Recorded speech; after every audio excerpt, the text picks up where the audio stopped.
All right. So as I mentioned, I'm Megan Quinn. I'm from the College of Public Health, Department of Biostatistics and Epidemiology. And my colleague, Dr. Brooks, asked if I would be interested in sharing with you all a little bit about adverse childhood experiences, or ACEs, and resiliency. And a lot of this is related to the work I do in the Strong Brain Institute with Judy McCook and others. And the focus of that institute is really on adverse childhood experiences, trauma-informed care, and resiliency, and working with partners just across campus and throughout our community. It was funded by Ballad Health through a 5-year gift. And so we're interested in just raising awareness and doing projects, research, service, and teaching projects related to ACEs and resiliency. So this will be the focus of my talk today, but I'll be connecting this to substance use disorder, harm reduction, and kind of the things that we're interested in addiction medicine and addiction science as well, so that there can be some connections created between those two. But my expertise is in ACEs, not in all of the other wonderful things that you all do. So I just wanted to give that caveat. So to ensure we're all on the same page, even though I assume based on introductions, most of us in the room are pretty familiar with ACEs, but ACEs are thought of as abuse, neglect, or household dysfunction that occurs before the age of 18 to a child. And so that abuse can be physical, emotional, or sexual in nature. Neglect can be emotional or physical. So something like, just not paying attention to a child or not giving the child food or appropriate school supplies or something like that. And then household dysfunction is a variety of things, but upon the initial study, which was done in the late 1990s by Robert Anda, who was an epidemiologist, and Vincent Felitti, who was a family medicine practitioner, mental illness, incarcerated relatives, interpersonal violence, substance abuse, divorce were all of these things that just caused kind of household dysfunction and chaos within the house. They've expanded that definition of interpersonal violence to not solely focus on the mother and to focus on any partner relationship within the household. But the original study did focus on solely the mother. So what we see with adverse childhood experiences is that there are fewer opportunities that happen to individuals who have higher adverse childhood experience. So there can be dropout rates, financial problems, learning difficulties. These can then potentially increase risky behaviors such as alcohol or drug use, risky sexual behaviors, which can then lead to an array of physical and mental health outcomes that are negative. In the US, we see that about over half of adults have experienced at least one ACE. So one of these adverse childhood experiences happen to almost everyone you're interacting with on a daily basis. Many of us have higher ACE scores than one, with about 1 in 6 adults experiencing 4 or more adverse childhood experiences. And this is data based on the Centers for Disease Control and Prevention. But the key piece of information with that is that ACEs have a dose-response relationship. So the more ACEs you have, the higher it increases your risk for all of these kind of negative mental and physical health outcomes, as well as risk behaviors and opportunities that are being reduced.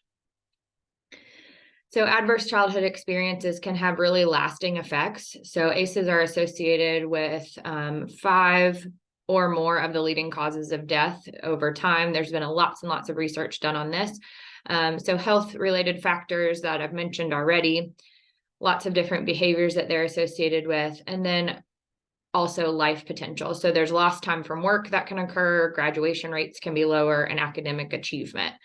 And as I've mentioned, they are associated with lots of different outcomes, but 40 plus different outcomes to date. And as you can see, that dose-response relationship goes up. So the more ACEs you have, the more likely you are to be associated with more negative outcomes. So in Tennessee, we did a study based on 2017 behavioral risk factor surveillance system data, and it found that roughly $5.2 billion were spent annually in medical costs and lost productivity from employees missing work due to ACEs and ACEs-related outcomes. So not only is this a kind of a big thing that we should be paying attention to in our healthcare professions, but it's also an economic driver and is very costly to our systems and our society as well. But ACEs can be prevented, and even if ACEs do exist, we have lots of different ways to build resilience around those ACEs. And so we'll talk about that next. So once we know that pretty much everyone we know is walking around with some sort of adversity in childhood, whether it's formally defined by the ACEs study or if it's something else that's not on that original list, such as living in poverty or systemic issues within society or things like that, we can create an ACEs-informed culture, which will lead to kind of a trauma-informed culture as well. So with this, what we're doing is we're kind of changing the lens with which we're seeing people. So if we know that the prevalence of ACEs is high in our community and our patients and our clients, then we can understand that an individual may have life experiences that have shaped them. And so approaching folks with this perspective of understanding and underlying contributing factors that may be part of why they're responding or acting or behaving or doing the things that they're doing.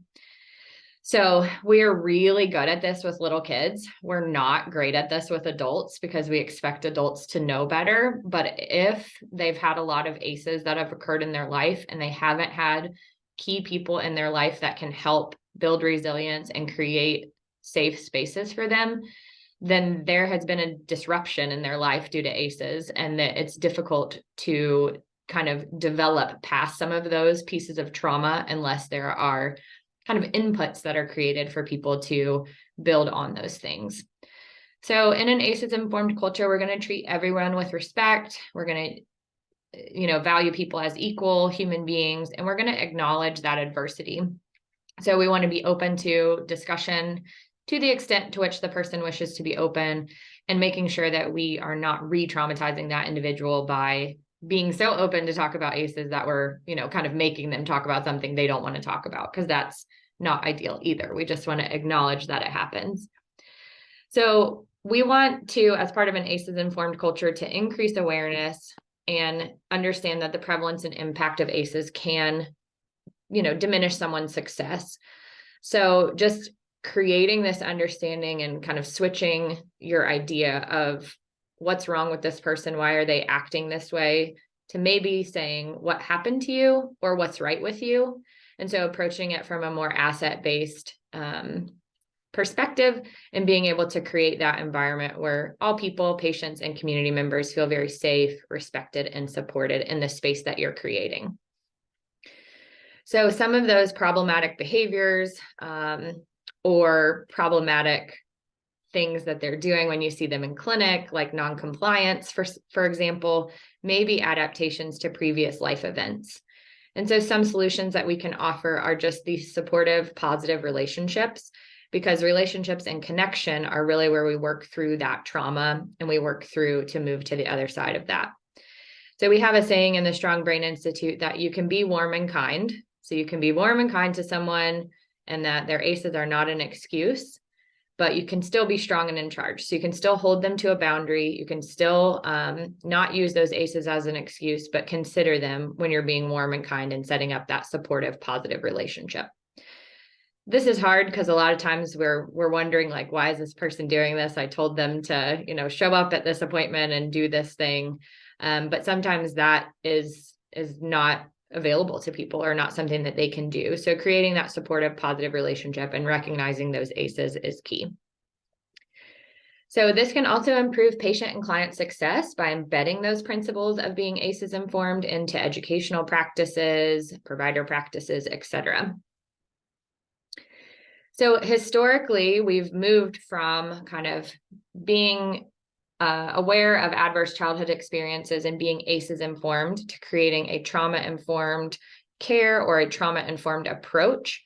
So the National Center for Trauma-Informed Care used to call this only trauma-informed care, but in the field, it's kind of being recognized that not everyone's providing care. So you could have an organization that's not providing direct patient care in any way, but they want to create a trauma-informed approach. So there were a range of traditional applications with trauma-informed care, and a lot of this was in the clinical space. And so a lot of organizations felt as though they weren't providing direct care, but they wanted to provide an approach.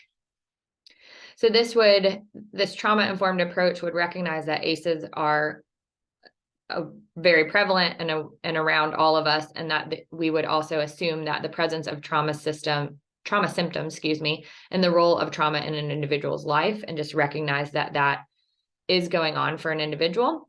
And we would create goals around healing that trauma, mitigating it, and preventing any sort of re-traumatization. But when you do create a trauma-informed approach, it's often anonymous. So you don't necessarily know who you're serving. You don't necessarily know who has ACEs within your system, but you're creating an approach so that everyone feels psychologically and physically safe within your organization. So not everyone's in the business of providing care, but we still want to be able to use a trauma-informed approach.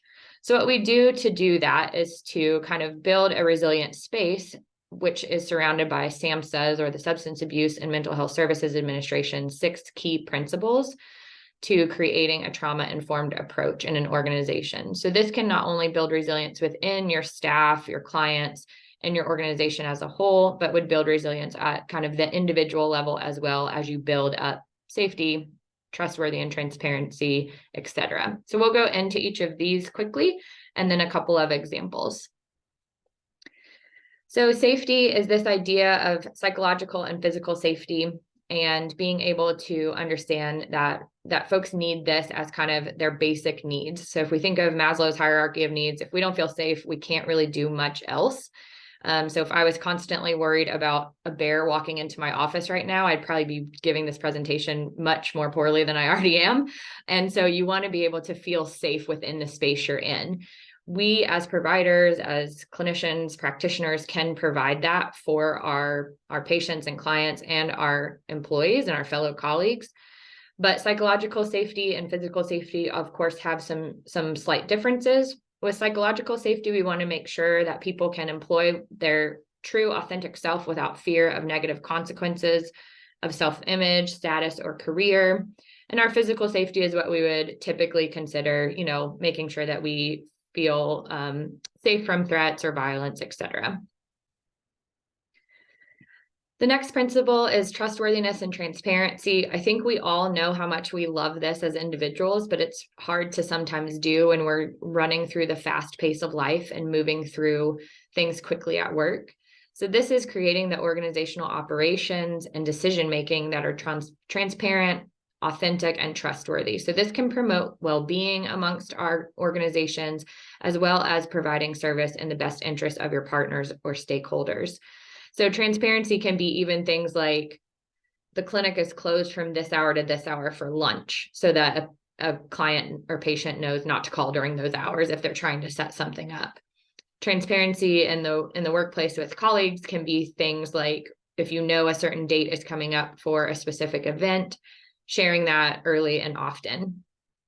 Trustworthiness and transparency goes a really, really long way, typically, especially when you're working in the space that many of you all are working in. So building that trust and creating transparency with those clients and patients can be key to kind of moving through their process. Peer support is more for us. And also for those who are in recovery. So having peers who are your fellow humans who have lived that same trauma history or that same recovery story or something similar can really help. This provides a way to provide self-help for you or for others, and also establish safety, hope, and trust. So we need this as providers. We need to have peer support within our organization, but we also want to ensure that we're creating peer support for our clients in terms of, peer support recovery specialists and other ways where people can understand kind of that shared lived experience. We also have collaboration and mutuality, and this is just basically saying that everyone has a role to play in trauma awareness, and this can allow for us to kind of reduce those power structures. So as a provider or practitioner, or for me as an instructor in the classroom, there's a power structure and there's a hierarchy that is automatically kind of assumed between you and a patient, client, or a student. And so breaking down those power structures and really kind of like level setting so that everyone is in there as a shared decision. This can also be considered kind of patient-centered care. So just thinking of from anywhere from your CEO and your supervisor to your clerical and custodial staff, being able to have that collaboration and mutuality across the board. And lastly, we have empowerment, voice, and choice. So making sure that everyone is seen and their narratives and strengths are recognized and respected. So this gives us the opportunity to believe that everyone can heal and build resilience, and recognizing, again, those power structures, that shared decision making, and figuring out ways to really meet people where they're at so that we can use their empowerment and their voice and choice in our decisions. Whoops, sorry, this is actually the last one. So cultural, historical, and gender issues are also very key to this work. So the ACEs pyramid, if you'll notice on the CDC's website, if you go and look up the ACEs pyramid, it originally started with adverse childhood experiences, but they have changed it to have a little level below that talks about historical and systemic issues. So just understanding that folks have, there are stereotypes and biases that exist in cultural and historical tenses, and that there can be trauma histories related to that happen even before someone's born, and they are born into that, and their ACEs are added to that.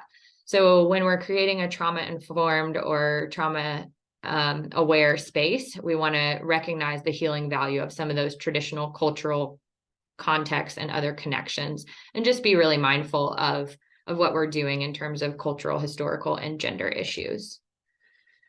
So this is all really helpful because it can build resilience within individuals, systems, and within kind of any organization. So these key principles for a trauma-informed and resilience-informed approach can help us no matter where we're at and what we're doing. But when we think about wearing an ACEs-informed and trauma-informed lens, these are really important in terms of our clinical practice, working with vulnerable populations, working with individuals in recovery, and trying to just build examples of resilience in everyday life. I know we're just about out of time, so I won't talk about this too much, as we might have some questions related to this, but being able to shift that lens to create a space where you use those principles in your daily practice can really help to see shifts in individuals and shifts in your practice as a whole, in terms of providing self-care for you as providers and individuals and colleagues, but then also for those clients and patients that you're seeing.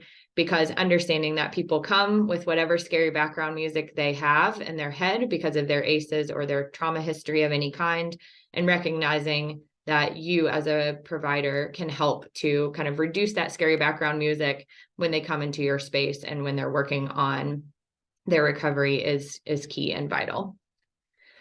So if interested in additional training or connecting, we do have a kind of general training in the Strong Brain Institute. It is a little bit long. It's about 4 hours, but you can do that at your own pace. I believe there's an opportunity to receive CMEs for that.